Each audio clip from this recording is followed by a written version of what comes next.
السلام عليكم ورحمة الله. السلام عليكم ورحمة الله. بسم الله الرحمن الرحيم. السلام عليكم ورحمة الله وبركاته. الحمد لله رب العالمين. اللهم صل على سيدنا محمد وعلى آل سيدنا محمد وسلم تسليما كثيرا. سبحانك لا علم لنا إلا ما علمتنا إنك أنت العليم الحكيم. Para habaib yang saya cintai, para alim ulama, para kiai yang saya banggakan, yang saya muliakan, guru kita bersama yang sudah memberikan banyak ilmu buat kita semua. Memang luar biasa beratnya dan susahnya untuk menjaga lisan. Kita lebih merasa enak berbicara daripada memilih diam. Kita lebih menghabiskan waktu ngobrol daripada diisi dengan zikir. Bahaya lidah, dia bukan hanya menjadi pintu hati, bahkan bisa menjadi sebab terisi hati-hati dengan titik hitam. Titik hitam demi titik hitam demi titik hitam, sampai hatinya menjadi hitam. Tidak, la yunkiru munkaran wa la ya'rifu ma'rufan. Tidak akan mengetahui ma'ruf dan tidak membedakan antara ma'ruf dan munkar. Sangat bahaya lidah kita. Makanya Rasulullah sallallahu alaihi wasallam menggambarkan di hadis yang sahih, "Man kana yu'minu billahi wal yawmil akhir falyaqul khairan aw liyasmut." Ada dua pilihan.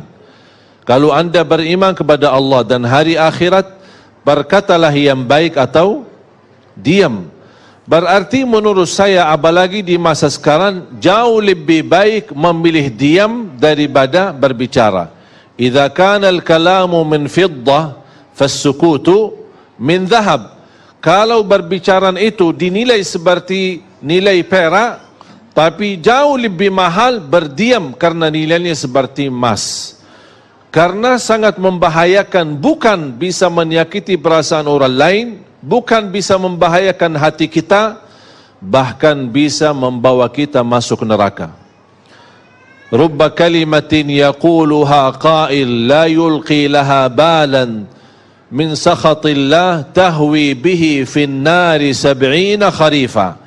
Bisa saja seorang berbicara, tapi dia tidak menilai dan memperhatikan perbicaraannya, mendapatkan kemurkaan Allah gara-gara perbicaraannya itu, dan masuk neraka 70 tahun.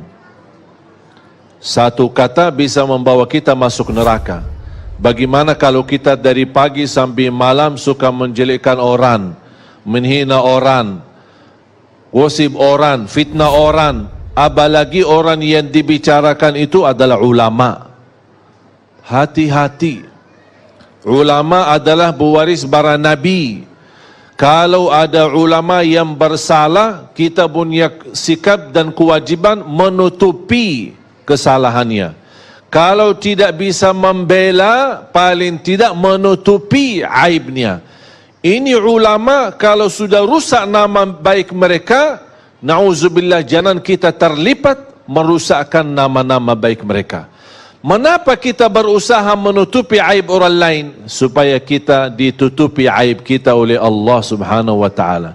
Man tatabba'a awrata akhihi, tatabba'a Allahu awratah walau fi jawfi baitih. Barang siapa yang suka mengikuti aibnya orang, akan Allah membuka aibnya walaupun di dalam rumahnya sendiri. Jamaah sekalian yang dimuliakan Allah subhanahu wa ta'ala, banyak pesan-pesan Allah di suratul Hujurat. Saya nasihatkan anda semua kalau nanti pulang, buka Al-Quran suratul Hujurat. Banyak nasihat-nasihat, moral-moral, akhlak-akhlak untuk mendidik kita kalau kita bisa belajar dan kita praktik. Allah subhanahu wa ta'ala berfirman, A'udzu billahi minasy syaithanir rajim. يا أيها الذين آمنوا إن جاءكم فاسق بنبأ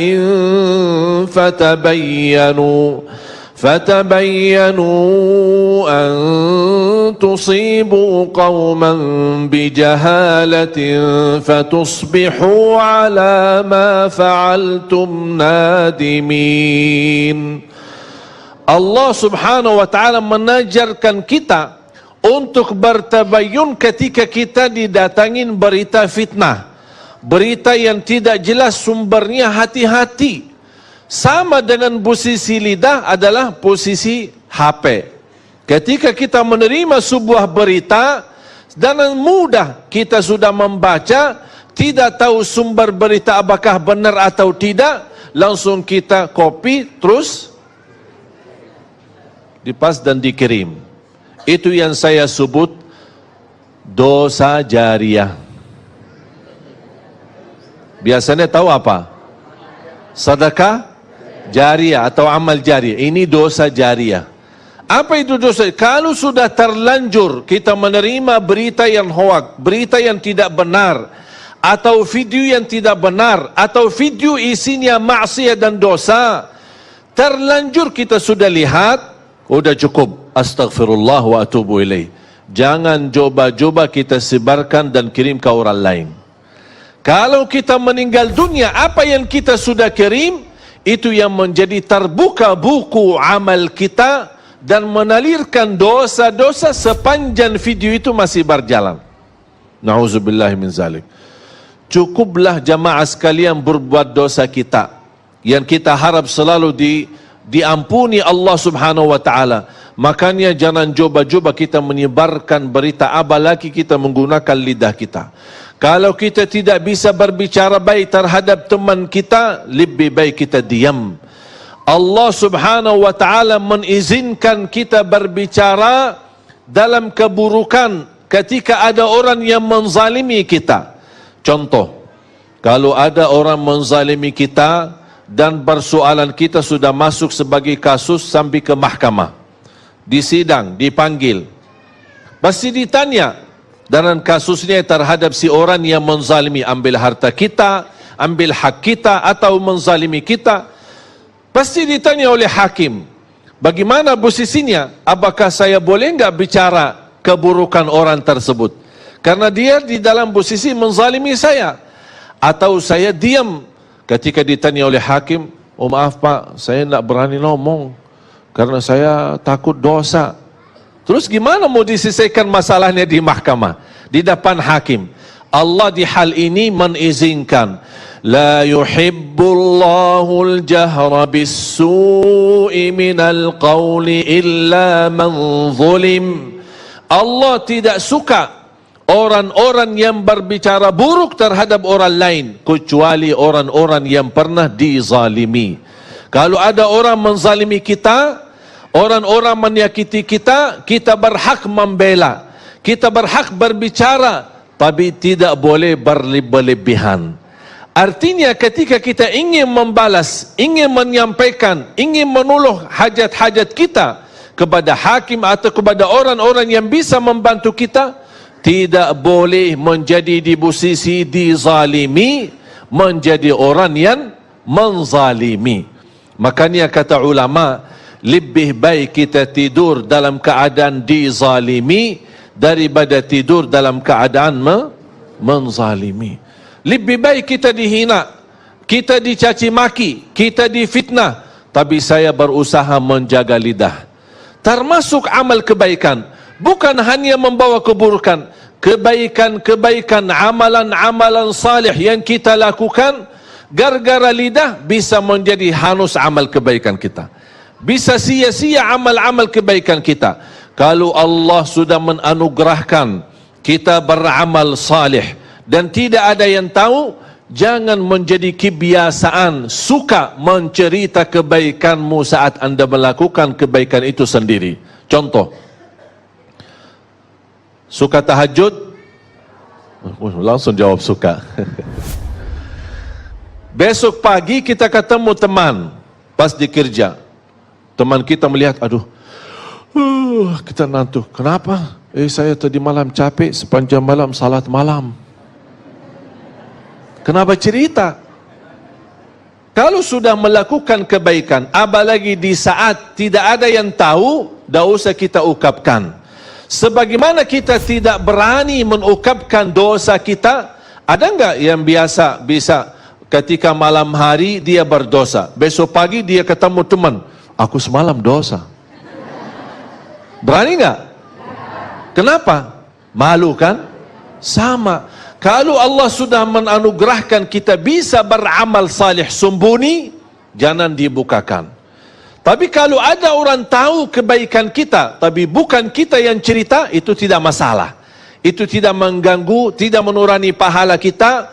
Walaupun orang puji kebaikan kita, kita tidak pernah punya keimpian orang memuji kebaikan kita. Tapi seandainya kalau ada yang memuji kebaikan kita, itu bukan sesuatu yang kita harapkan, tapi ini sebuah anugerah dari Allah. Sebagaimana bersabda Rasulullah, tilka ajilu busyral mu'min, inilah berita gembira yang Allah anugerahkan dari lidah-lidah hamba-hambanya yang memuji orang-orang salih. Faham?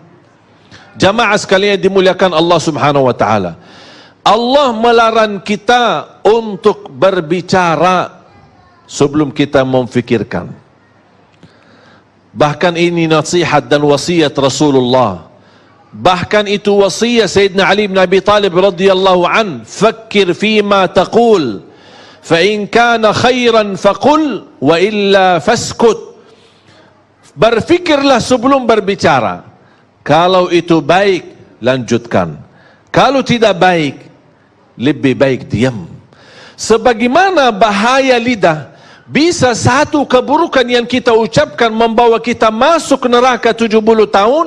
Tapi alhamdulillah sebaliknya, Allah memberikan dengan lidah yang ringan untuk bisa berzikir, amalan ibadah yang paling ringan, tapi di sisi Allah pahalanya paling besar. Amalan zikir hanya tugas lidah, gerakan lidah, tidak perlu wudu, tidak harus menghadapi kiblat, berdiri, duduk atau berbaring, dimanapun kita berada, biarpun ibu-ibu lagi halangan, masih bisa gunakan lidahnya untuk berzikir kepada Allah.